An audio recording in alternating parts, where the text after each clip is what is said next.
ہمارے پاس all parties conference کے senior رہنما عبدل حمید نور صاحب موجود ہیں۔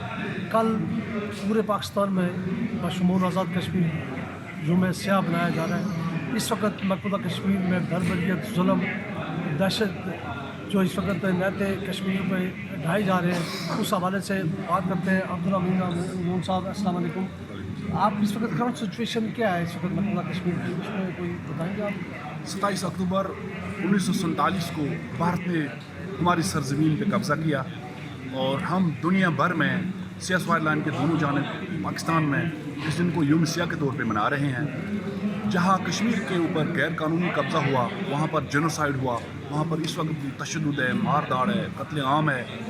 دنیا کا سب سے بڑا جیل خانہ اس وقت کشمیر ہے اور کہیں مثال نہیں ملتی کہ 15 لاکھ سے زائد افواج کسی چھوٹے سے ریجن میں ہو جہاں 80 لاکھ سے زیادہ آبادی کو محصور کیا گیا ہو۔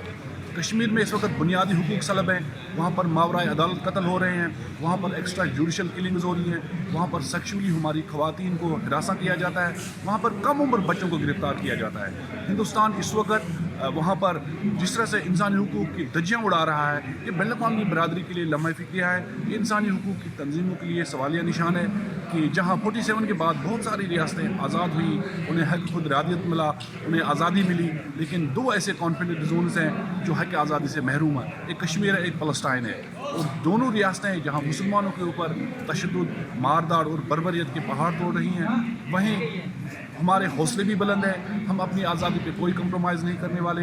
ہندوستانی قابض افواج کو کشمیر سے بے دخل ہونا ہوگا اور جب تک نہ کشمیر سے ایک بھارتی فوجی کا انقلاب وجود میں آ جاتا ہے، کشمیری اپنے حق آزادی سے دستبردار نہیں۔ امید بھائی، نئی وجود میں آئی ہے آزاد کشمیر میں گورنمنٹ اس وقت جو پی ٹی آئی کی ابھی آئی ہے، بنی ہے، تو کیا آپ کیا بیس کیمپ کی کیا امیدیں وابستہ ہیں اس پار کے کشمیر میں؟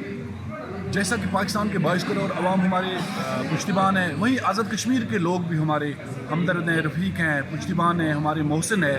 ہم سمجھتے ہیں کہ نئی گورنمنٹ جو آئی ہے پاکستان تحریک انصاف کی، یہ جو ہے کشمیر کو حقیقی طور پر بیس کیمپ میں تبدیل کرے، وہاں پر کشمیر کے حوالے سے اپنا جو تحریک آزادی کے حوالے سے جو کردار ہے وہ بھرپور نبھائے، ڈپلومیٹکلی، پولیٹیکلی اور ہیومن رائٹس کے حوالے سے۔